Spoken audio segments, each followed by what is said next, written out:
ஆச்சி மசாலா. எந்த சமையலும் ருசி தேடும் ரகசியம். 20 ரூபாய்.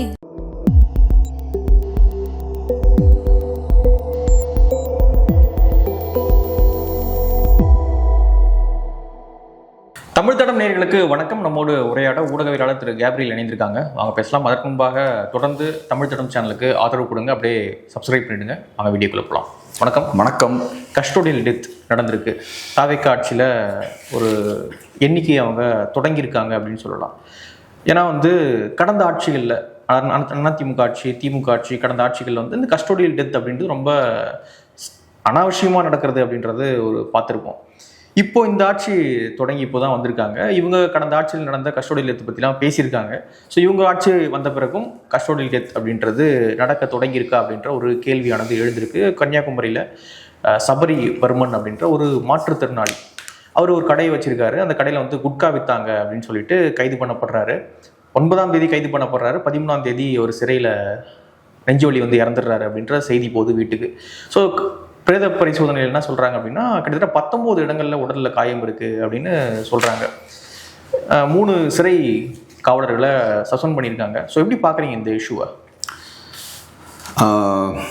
கஸ்டோடியல் டெத் பற்றி ஒரு அவேர்னஸ் எப்போ நம்ம கிடைக்குதுன்னு பார்த்தோம்னா, அதிமுக ஆட்சி காலத்தில் ஒரு அவேர்னஸ் கிடைக்குது. அதுக்கு முன்னாடியும் கஸ்டோடியல் டெத் நடந்துக்கிட்டே தான் இருந்தது. ஆனால் அதிமுக பீரியடில் பெனிக்ஸ் ஜெயராஜ் கஸ்டோடியல் டெத் நடக்கும்போது, அப்பா பையன் கொல்லப்படும் போது அது ஒரு பெரிய இஷ்யூவாக மாறுது. அதுக்கு முக்கியமான காரணம் திமுக அந்த இஷ்யூவை ப்ரோஆக்டிவாக கையில் எடுக்கிறாங்க, அது ஒரு பெரிய இஷ்யூவாக மாற்றுறாங்க. அதுக்கப்புறம் தான் கஸ்டோடியல் டெத்துக்கு ஒரு பெரிய ஒரு பீப்புள்ஸ் அட்டென்ஷன் கிடைக்குது. கஸ்டோடியல் டெத் மோசம், அது நடக்கக்கூடாது அப்படின்ற அந்த ஒரு எண்ணம் மக்களுக்கு வருது. ஒவ்வொரு தடவையும் அது நடக்கும்போது அது கையில் எடுக்க ஆரம்பிக்கிறாங்க. அப்புறம் பார்த்தோன்னா திமுக ஆட்சி காலத்துலையும் நடக்குது. ஆனால் அந்த செய்திகளை சப்ரஸ் பண்ணுறாங்க. பெருசாக அந்த நியூஸ் பார்த்தா வெளியே வரல. அதிமுக காலகட்டத்தில் பயங்கரமாக அந்த இஷ்யூவை கையில் எடுத்தாங்க. திமுக ஆட்சி காலகட்டத்தில் ஒரு பெரிய லெவலில் அந்த நியூஸ் பார்த்தோம்னா சப்ரஸ் பண்ணப்படுது. அந்த காலகட்டத்தில் தான் திமுக ஆட்சி காலகட்டத்தில் இறுதியில் அஜித்குமாரோட கஸ்டோடியல் டெத் நடக்குது. அதுக்கு முன்னாடி நடந்தது 24 25 நடந்தது மொத்தம். அதுல அஜித்குமாரோட கஸ்டோடியல் டெத் பார்த்தோம்னா பெரிய ஒரு பரபரப்பை ஏற்படுத்துது, பெரிய ஒரு கோவத்தையும் ஏற்படுத்துது. குறிப்பா இப்ப தாவேகா பார்த்தோம்னா முக்கியமான ஒரு ரோலை பிளே பண்றாங்க. விஜய் அவர்கள் அந்த இஷ்யூவை கையில் எடுக்கிறாரு. சாரி கேட்டா மட்டும் போதுமா? 24 குடும்பத்தினர்கிட்டையும் போய் நீங்க சாரி கேட்பீங்களா? இந்த மாதிரியான விஷயங்கள். அப்புறம் முக்கியமா பார்த்தோம்னா என்னெல்லாம் பேசுறாருன்னு பார்த்தோம்னா, சாரிமா சர்க்கார் மாடல் ஆட்சி அப்படின்னு சொல்றாரு. அதை ஸோ சாரி கேட்டதால சாரிமா சர்க்கார் ஆட்சி மாடல் ஆட்சி அப்படின்ற மாதிரி அவர் சொல்றாரு. எல்லாத்துக்கும் நீதிமன்றம் கேள்வி கேட்கும்னா நீங்க எதுக்கு சார் அப்படின்னு கேட்கிறார். ஸோ ரொம்ப காட்டமா விஜய் அவர்கள் திமுக அரசை விமர்சிக்கிறார். ரோட்ல போராடிட்டு இருந்தார். ஆமா, ரோட்ல போராடினாரு, போட்டோவெல்லாம் தூக்கி காட்டினாரு, ஏகப்பட்ட விஷயங்கள் பண்ணார். ஸோ உங்களுக்கு நிஜமாவே அந்த இஷ்யூ மேல அக்கறை இருக்கு, கஸ்டோடியல் டெத் நடக்குது, அந்த இஷ்யூ உங்களுக்கு பெரிய ஒரு வருத்தத்தை ஏற்படுத்துதுன்னா இன்னைக்கும் நீங்க பேசணும்ல. நீங்க சாரி கூட கேட்க மாட்டேங்கிறீங்களே சார், நீங்க அமைதியால இருக்கீங்க. குறைந்தபட்சம் அவங்க சாரியாவது கேட்டாங்க, நீங்க சாரியை கேலி பண்ணீங்க. ஸோ அப்போ நான் புரிஞ்சுக்கிறது என்னன்னா, சாரி கேட்டால் மட்டும் பத்தாது, அது நடக்கவே கூடாது அப்படின்றது அவங்க ஸ்டாண்டு. சரி, தப்பு நடந்துருச்சு, நீங்க 2 மாசத்துல ஒரு கஸ்டோடியல் டெத் நடந்தது, குறைந்தபட்சம் சாரியாவது கேட்கணும்ல. உங்களால செய்ய முடியல, அப்ப நீங்க சாரி தானே கேட்கணும். ஓகே. ஸோ அதுவும் கேட்கல, அதை பத்தி நீங்க பேசவே மாட்டீங்க. இப்ப டிவி சேனல்ஸ்லாம் எப்படி எடுக்கிறாங்கன்னு பார்ப்போம் நம்ம இந்த இஷ்யூ. இப்ப மோஸ்ட்லி பார்க்கும்போது யாரும் டச் பண்ண மாதிரி தெரியல. நியூஸ் அவுட்லெட்ஸ்ல நம்ம பார்க்கும்போது அவங்க வெப்சைட்ல எல்லாம் பெருசா டச் பண்ணல. ஸோ தாவேக ஆட்சியோட பெரிய ஒரு சாதனையே இதுதான். நீங்க எதிர்கட்சியா இருக்கும்போது அங்க அப்ப திமுக பண்ணக்கூடிய தவறுகளை பெருசா நீங்க எடுத்து பேசுனீங்க, சூப்பர், அது நீங்க செய்ய வேண்டிய வேலை தான். அதிமுக அந்த வேலையை செய்யல, நீங்க கரெக்டா அதை பண்ணீங்க. ஆனா இன்னைக்கு நீங்க ஆளுங்கட்சியா இருக்கும்போது எல்லா நியூஸும் சப்ரஸ் பண்ணிடுறீங்க, பெருசா இந்த நியூஸ்லாம் வெளியே வர மாட்டேங்குது. ஸோ இதுதான் உங்களோட சாதனையா இருக்கு. அந்த இண்டிவிஜுவல் என்னங்க பெரிய தப்பு பண்ணிட்டாரு சபரிவர்மன். அவர் குட்கா வித்துட்டார். குட்கா விற்கிறது சட்டப்படி தப்பு, அது எனக்கு புரிஞ்சுக்க முடியுது. ஆனா அதுக்கு அவர் ஜெயிலில் வச்சு அடிச்சு அவரை கொல்லணுமா? 19 இடத்துல அடி இருக்குன்றாங்க. கரெக்ட். நீங்க விஜய் பாஸ்கர் அவர்களை கட்சியில சேர்க்கிறீங்க. உங்களுக்கு நிஜமாவே குட்கா தான் பிரச்சனையா இருக்குன்னா அவரெல்லாம் கட்சியில நீங்க சேர்ப்பீங்களா? இங்க இன்னொரு சாமானியோட லைஃப் எப்படி இருக்கு பாருங்க. ஏதோ ஒரு 4 பேக்கெட் குட்கா வித்ததுக்கு உயிர் போயிருக்கு. இன்னொரு இடத்துல விஜயபாஸ்கர் மாதிரியான ஆட்களுக்கு சிகப்பு கம்பளத்தை விரிச்சு அவரை கட்சியில சேர்க்கிறீங்க. இதுதான் நம்ம தமிழகத்துல நிகழக்கூடிய சூழல். தாவேக்காவுடைய தூய ஆட்சி. ஆமா, தாவேக்காவோட தூய ஆட்சின்றது இப்படிதான் நடந்துட்டு இருக்கு. ஸோ சொசைட்டி எப்படி இருக்கு பாருங்க. சாதாரண ஒரு சாமானியன், அவர் ஒரு மாற்றுத்திறனாளி. அப்ப அவர் லைஃப்ல எவ்வளவு கஷ்டப்பட்டு இருப்பாரு. ஒரு பிசினஸ் பண்ணணும்னா நமக்கு தெரியும், சாதாரணமா ஒரு பிசினஸ் பண்றது எவ்வளவு கஷ்டம் நமக்கு தெரியும். அவருக்கு எவ்வளவு சேலஞ்சஸ் இருந்திருக்கும், கடனை வாங்கியிருப்பாரு, பினான்சியல் ப்ரெஷர் இருக்கும். அதுல இந்த விஷயம் பண்ணிட்டாரு, ரைட் தப்பு தான், அதுக்கு அவரை தூக்கி போட்டு அடிச்சு இந்த மாதிரி பண்ணணுமா? இன்னொரு சைட்ல இன்னொரு மனிதனுக்கு பார்த்தா லைஃப் அவ்வளோ ஈஸியா இருக்கு. அவர் பெரிய தவறு பண்ணியிருக்காரு, கோடிக்கணக்கான ஊழல் நடந்திருக்கு. ஆனா அவருக்கு பார்த்தோம்னா சிகப்பு கம்பளம் விரித்து அவரை உள்ள கொண்டு வந்து அவருக்கு எல்லா மரியாதையும் செய்து பெரிய விழா நடத்தி, இதுதான் நம்ம சொசைட்டியோட லட்சணம். இன்னைக்கு பார்த்தோம்னா அன்னைக்கு அப்படி பேசின விஜய் அவர்கள் இன்னைக்கு எதுவுமே பேசல. ஸோ பாருங்க, இப்படி இருக்கு நம்ம சொசைட்டி. காவல்துறையினுடைய அந்த அமைப்பு வந்து சீர்படுத்தாம நம்ம கஸ்டோடியல் டெத்தை மட்டும் எதிர்த்துட்டு இருந்தா ஒன்றும் வேலைக்கு ஆகாது அப்படின்றதான் இப்போ நமக்கு தெரியக்கூடிய விஷயமா இருக்கு இல்லையா? எனக்கு என்ன தோணுதுன்னா, நீங்க காவல்துறைன்ற அமைப்பை சீர்படுத்துறதா இருக்கலாம், அரசு அப்படின்ற அந்த நிர்வாகத்தை சீர்படுத்துறதா இருக்கலாம், ஒவ்வொரு டிபார்ட்மெண்ட்டையும் சீர்படுத்தி கரப்ஷனை ஒழிக்கிறது, அதெல்லாம் தாண்டி மக்களை முதல்ல சீர்படுத்தணும். மக்களோட மைண்டை முதல் கிளியராக நம்ம தெளிவுபடுத்தணும். மக்களுக்கு கரெக்டான பாதை என்ன, கரெக்டான அரசியல் என்னன்றதை நம்ம காட்டணும். இப்போ கஸ்டோடியல் டெத் இன்னைக்கு ஏன் ஒரு இஷ்யூவாக மாறி இருக்கு? ஏன்னா மக்கள் அன்னைக்கு ஆக்டிவாக பார்ட்டிசிபேட் பண்ணாங்க. மக்கள் ஆக்டிவாக பார்ட்டிசிபேட் பண்ணி கஸ்டோடியல் டெத்துக்கு எதிராக போராடினாங்க. அதனால தான் இன்னைக்கு ஒரு இஷ்யூவாக மாறி இருக்கு. ஒரு 20 இயர்ஸ்க்கு முன்னாடி அந்த இஷ்யூவாக மாறாது, அப்பயும் நடக்கும். ஆனால் ஒரு செய்தியாக வரும், நம்மளும் படிப்போம், படிச்சுக்கிட்டு கண்டுக்காமல் போய்கிட்டே இருப்போம். ஆனால் இன்னைக்கு கஸ்டோடியல் டெத் நடந்ததுன்னா அது ஒரு பொலிட்டிக்கல் ப்ரெஷரை ஏற்படுத்தக்கூடிய விஷயமா இருக்கு. இந்த ப்ரெஷர் இன்னும் அதிகமாகும். இந்த ப்ரெஷர் அதிகமாகி இப்படி ஒன்று நடந்ததுன்னா அரசுக்கு பிரச்சனை, போலீஸ்காரங்களுக்கு பிரச்சனை அப்படின்ற ஒரு சூழல் ஏற்பட்டால் அது நடக்காது. ஸோ மாற்றம் எங்கேருந்து வரணும்னா மக்கள்கிட்ட இருந்து வரணும். மக்கள் அழுத்தம் போடாமல் வெறுமனே காவல்துறை தன்னைத்தானே சீரமைச்சுக்கும், ரிஃபார்ம் பண்ணிக்கும் அப்படின்னு நினச்சோன்னா அது நடக்காது. ஸோ அதனால நான் எதுக்கு இதை சொல்கிறேன்னா, எல்லா இடத்துலையுமே மக்கள் ஆக்டிவாக செயல்பட ஆரம்பிக்கணும். இப்போ பாருங்க, ஒரு தாவேக்கா கட்சியை சேர்ந்த ஊராட்சி மன்ற தலைவர் இப்போ ஒரு வீடியோவில் மாட்டியிருக்காரு. அஃப்கோர்ஸ் அவரை பொறுத்தளவில் இல்லைன்னு மறுத்திருக்காருன்னு நினைக்கிறேன். மறுத்திருக்காரு. ஆனால் தாவேக்கா என்ன பண்ணுறாங்க அப்படின்னா அவரை கட்சி விட்டு நீக்கிறாங்க. அவர் இல்லைன்னு மறுக்கிறாரு வெளியே வந்து. அது வந்து அவர் கைமாத்தா வாங்கியிருந்தாருங்க, அந்த கடனை திருப்பி கொடுத்தாரு, நான் ஒரு லஞ்சம் வாங்குறேன் அப்படின்னா ஜிபேடியா போய் வாங்கிட்டு இருப்பேன் நான் அப்படின்னு சொல்லி அவர் விளக்கம் கொடுக்குறாரு. ஆனால் கட்சி என்ன பண்ணுது அப்படின்னா இல்லை நீ வெளியே போ அப்படின்றாங்க. ஸோ கட்சி நம்புது நீ தப்பு பண்ணியிருக்க. கரெக்டு. ஸோ இப்போ தாவேக்கா நண்பர்கள் என்ன சொல்லுவாங்கன்னா, பாருங்க எங்கள் கட்சி எவ்வளவு காட்டமான ஒரு நடவடிக்கை எடுத்திருக்காங்க, அவர் டக்குன்னு கட்சியிலேருந்து நீக்கிட்டாங்க பாருங்க, ஒரு தப்பு நடந்ததுன்னா படால் நாங்கள் நீக்கிடுவோம் அப்படின்ற மாதிரிலாம் சொல்லுவாங்க. இங்கேயும் சிக்கல் என்னன்னு பார்க்குறேன். அவர் ட்ராக் ரெக்கார்ட் எடுத்து பாருங்க. 2022 அவரு இல்ல என்ன எலெக்ஷன் அது, இது லோக்கல் பாடி. 2022 லோக்கல் பாடி எலெக்ஷன்ல அவரு இண்டிபெண்டா ஜெயிக்கிறார். அதுக்கப்புறம் அடுத்த வருஷம் என்ன பண்றாரு, திமுகல போய் சேர்றார். அதுக்கப்புறம் தாவேக்கா கட்சி ஆரம்பிச்சதுக்கு அப்புறம் தாவேக்கால வந்து அவரு சேர்றார். ஸோ இப்ப இந்த தவறு நடக்குது, நடந்த உடனேயும் அவரை நீங்க கட்சியில இருந்து நீக்கிட்டீங்க, எல்லாமே சூப்பர். ஆனா ஒருத்தரை கட்சிக்குள்ள நீங்க கொண்டு வரும்போது, ஒருத்தரை கட்சியில கொண்டு வந்து அவருக்கு ஒரு பதவியை பொறுப்பை கொடுக்கும் போது கரெக்டான ஆளுக்கு நீங்க கொடுக்கணுமா இல்லையா? நீங்க சொல்றீங்க திமுக தீய சக்தி திமுகன்றீங்க, கடைசியில் அங்க இருக்கிற ஆட்களை கொண்டு வரீங்க. அதிமுக கூடிய பொலிட்டீஷியன்ஸ் எல்லாம் கரப்ட்ன்றீங்க, கடைசியில் அங்க இருக்கக்கூடிய பொலிட்டீஷியன்ஸ் தான் உள்ள கொண்டு வரீங்க. நீங்க சொல்ல வேண்டிய அவசியம் இல்லை, எனக்கே தெரியும். அங்க இருக்கக்கூடிய முக்கியமான அந்த பழைய எக்ஸ் மினிஸ்டர்ஸ் எல்லாம் கரப்ட் தான், அவங்க நீங்க உள்ள கொண்டு வரீங்க. உள்ள கொண்டு வந்தா கரப்ஷன் நடக்காம வேற என்ன நடக்கும்? நீங்க சொன்னீங்களே, நேற்று சொல்லிட்டு இருந்தீங்களே, காக்கா பிரியாணி சாப்பிட்டா காக்கா குரல் வராம உன்னிகிருஷ்ணன் குரலா வரும்னு. அதே மாதிரிதான், நீ கரப்டான பொலிட்டீஷியன்ஸை உள்ள கொண்டு வந்தால் கரப்ஷன் நடக்காம வேற என்ன நடக்கும்? அப்ப கரப்ஷனை ஒழிக்கணுன்ற எண்ணம் உங்களுக்கு இருந்தா நீங்க என்ன பண்ணிருக்கணும்? தூய ஆட்களை கொண்டு வரணும், கரப்ஷனுக்கு எதிரான ஆட்களை உள்ள கொண்டு வரணும், கரப்ஷனுக்கு எதிரான ஒரு கல்ச்சரை நீங்க உள்ள கொண்டு வரணும். ஆனா நீங்க அவங்கள தானே உள்ள கொண்டு வரீங்க. யாருக்கு பெரிய வரவேற்பு கொடுக்குறீங்க? இப்ப இவரு சிபிஐல இருந்தவர் வந்தாரு, மகேந்திரன் அவர்களுக்கு நீங்க அதிகமான ஃபேன்ஃபேர் கொடுத்து உள்ள கொண்டு வந்தீங்களா? இவரு விஜயபாஸ்கருக்கு பெரிய முக்கியத்துவம் கொடுத்து உள்ள கொண்டு வந்தீங்களா? மகேந்திரன் அவ்வளவுதான், மறக்கப்பட்டாச்சு, அவ்வளவுதான். அந்த ஒரு நிகழ்வு, ஒரு போட்டோ, அவ்வளவுதான், முடிஞ்சு போச்சு. புஷி ஆனந்த் தலைமையில கட்சியில இருந்து சேர்ந்தாரு, முடிஞ்சது, அவ்வளவுதான். அது நம்ம தான் ஒரு நியூஸா எடுத்து பேசணும்.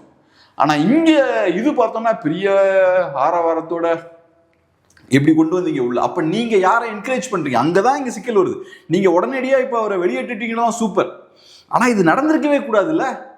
அப்ப நீங்க கரெக்டான எடுத்திருக்கணும். இங்க சிக்கல் அதுதான். உங்ககிட்ட ப்ராப்பரான அரசியல் இல்லை, ப்ராப்பரான ஐடியாலஜி இல்லை, ப்ராப்பரான கொள்கை கோட்பாடு இல்லை.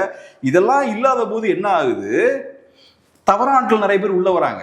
கரெக்டான அரசியல் கொள்கை கோட்பாடை வச்சு நீங்க அரசியல் பண்ணணும், போராட்ட காலத்துல இறங்கி மக்கள் கூட நிக்கணும், பொலிட்டிக்கல் ஆக்டிவிட்டியில ஈடுபடணும். அதெல்லாம் பண்ணீங்கன்னா நல்ல மனிதர்கள் நிறைய பேர் கட்சியில வருவாங்க.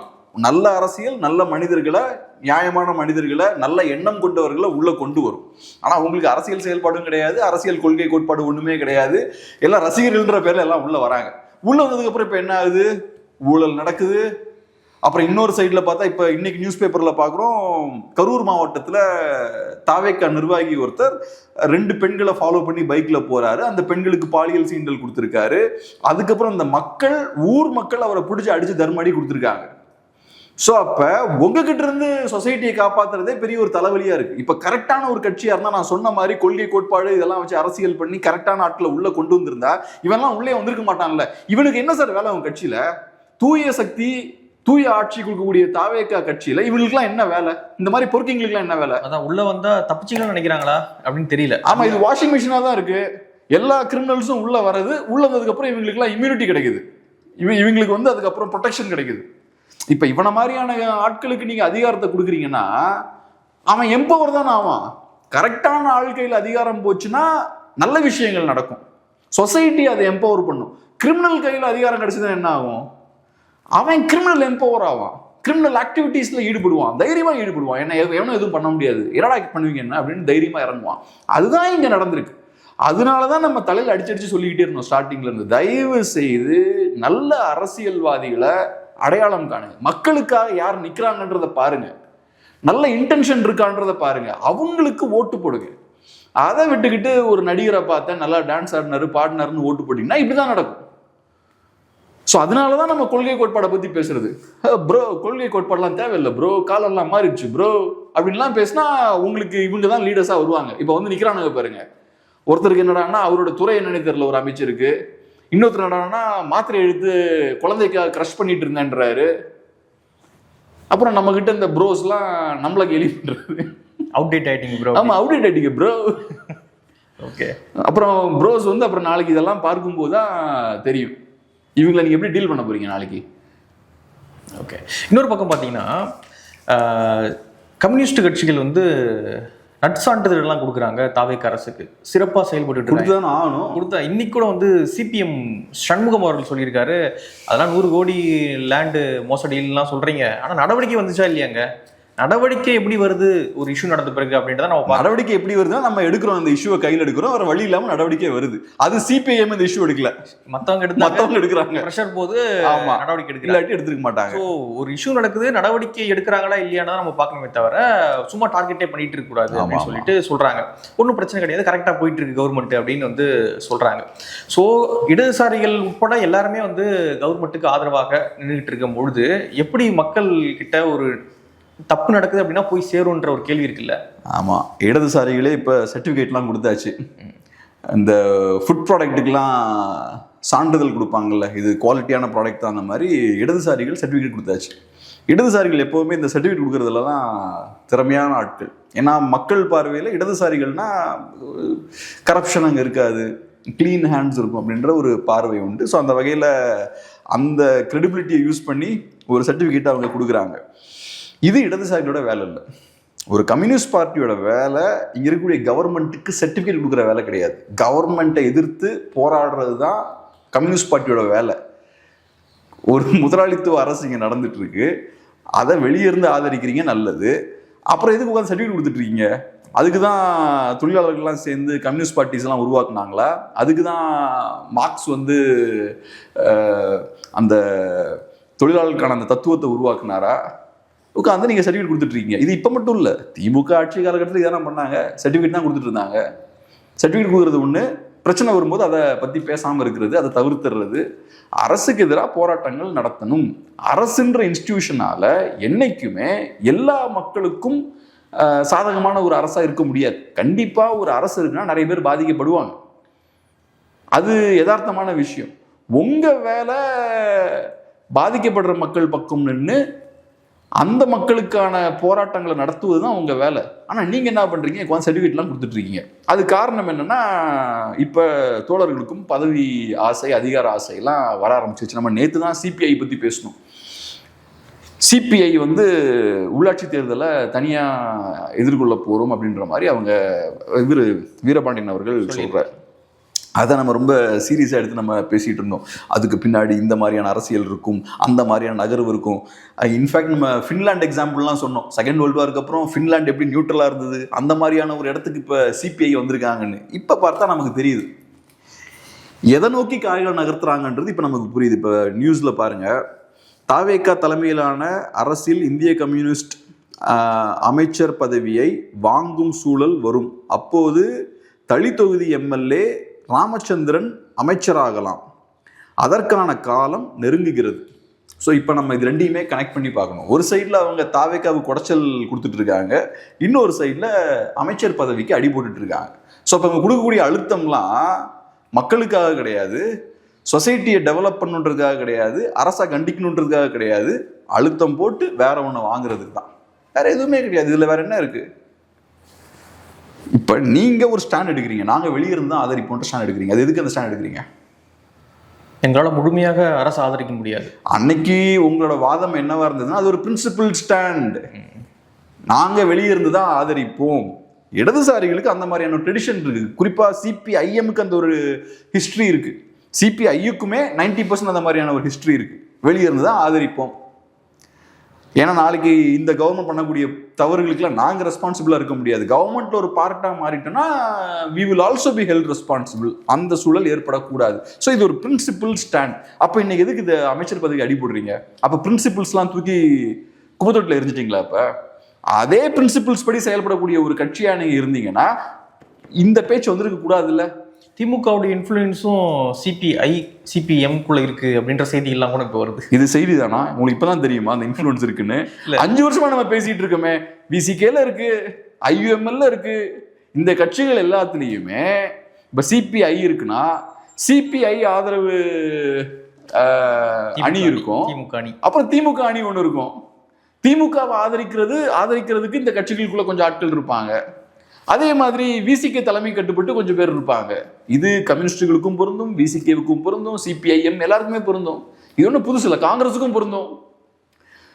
இப்போ ஆட்சி மாறினோடனையும் காங்கிரஸ்லையும் பார்த்தா லீடர்ஷிப்ல பார்த்தா ப்ரோ டிவிக்கு ஆள் இப்போ தலைமையில் உட்காந்துருக்காரு. இதுக்கு முன்னாடி ப்ரோ டிஎம்கே ஆள் உட்காந்துருந்தாரு காங்கிரஸ் ஸ்டேட் பிரசிடென்ட்டா. ஓகே, ஸோ அதனால இது ஒன்றும் புது நியூஸ்லாம் இல்லையே. திமுகவுக்கு என்னைக்குமே இந்த சிறிய கட்சிகள் மேல பெரிய ஒரு ஹோல்டு இருந்திருக்கு, இருக்கு, இன்னமும் இருக்கு. அது எப்படி உடனே போகும்? இப்பயும் எடுத்துக்கோங்க, சிபிஐஎம்மா இருக்கலாம், சிபிஐ தலைவர்களா இருக்கலாம், நிறைய பேர் திமுக சப்போர்ட் பண்ணி பேசிட்டு இருக்காங்க. அவங்க முழுமையா தாவேக்கு ஆதரவு நிலைப்பாட்டை இன்னும் எடுக்கல. அவங்க பேட்டிகள்லாம் நீங்க பார்த்தீங்கன்னா தெரியும், போல்டா பேசிக்கிட்டும் இருக்காங்க அவங்க. ஸோ அவங்கள பொறுத்தவரை நீங்க என்ன சொன்னாலும் எடுங்க. என்னோட விசுவாசம் திமுக கிட்ட தான், அறிவாளித்து தான். ஆமாம், ஓரளவுக்கு அப்படியே ஒரு மாதிரி பேலன்ஸ் பண்ணி அவங்க பாலிடிக்ஸ் பண்ணிட்டு இருக்காங்க. ஸோ அதனால இது ஒன்றும் பெரிய ஆச்சரியப்படுறதுக்கான விஷயம் ஒன்றும் இல்லை. இப்போ விசிகேவுக்கு இப்போ கோவம், எங்கள் கட்சி ஆட்களெல்லாம் உள்ள எடுக்கிறாங்கன்னு. ஆமாம், அப்போ நீங்கள் நேத்தே அதை சரி செஞ்சுருக்கணும். நேத்தே உங்களுக்கு தெரியும் திமுக கூட நம்ம இருக்கிறதால ஒன்று நம்ம அரசியல் அவங்க கைப்பற்றுறாங்க, ரெண்டாவது நம்ம கட்சிக்குள்ள அவங்களுக்கு நிறைய இன்ஃப்ளூயன்ஸ் இருக்கு, நிறைய ஆட்கள் அவங்க ஆட்களா இருக்காங்க. நம்ம கட்சியில இருந்தாலும் திமுக ஆதரவாளர்கள் அவங்க இருக்கிறாங்க. இப்படி இருக்கிறது கரெக்ட் கிடையாது. இதுக்கு ஒரு முடிவு கட்டணும். நம்ம கட்சியில இருந்தா நமக்கு தான் விசுவாசமா இருக்கணும் அப்படின்ற ஒரு சூழல் நீங்க அன்னைக்கே ஏற்படுத்தி இருக்கணும். அப்புறம் இன்னைக்கு பாக்குறாங்க திமுக, நீங்க அந்த தாவேக கூட்டணியில போய் சேர்ந்துக்கிட்டு திமுகவுக்கு எதிராக செயல்படும் போது அப்புறம் உடைக்க தான் செய்வாங்க. அவங்க கையில் இருக்க பவரை யூஸ் பண்ண தான் செய்வாங்க. இது அரசியல், அதை அவங்க படுறாங்க.